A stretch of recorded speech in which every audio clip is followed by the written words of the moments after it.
The Lives of the Saints by Father Alban Butler, November 11th. St. Bartholomew of Rossano. St. Nilo, the founder of the Greek Abbey of Grottaferrata in Tuscany, died in 1004.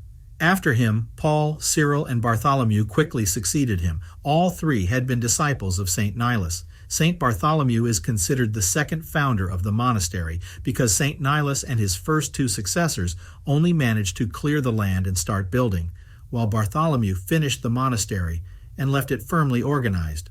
The Saracens had invaded Sicily and southern Italy and had driven the monks from there. St. Bartholomew made his monastery a center of culture and manuscript copying. He himself was very skilled in the art of calligraphy and composed a number of liturgical hymns. A canon of the liturgical office of St. Bartholomew says, "When you saw the Roman Pontiff dethroned, you knew, Father, how to persuade him to renounce the tiara and end his days happily in a monastery." These words constitute an allusion to the Grottaferrata tradition, perhaps true, about the last years of Benedict IX, whose grandfather, Count Gregory of Tusculum, had given the land on which the monastery was built. Benedict IX, in his turbulent and scandalous pontificate of 12 years, renounced the tiara in exchange for a certain sum of money, and tried later to seize it again, but in 1048 he was expelled from Rome and went to Grottaferrata, full of remorse.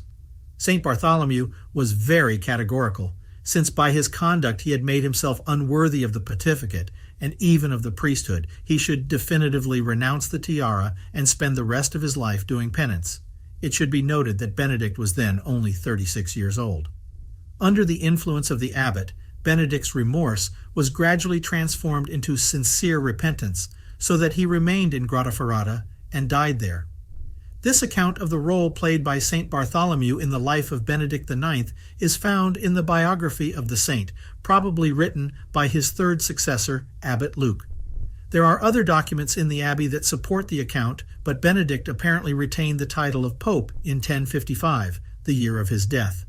St. Bartholomew's vigorous rule raised his monastery to a height that enabled it to play an important role in the history of the Papal States in the Middle Ages. But this was the cause of the monastery's religious decline, which continued until its restoration in the 19th century.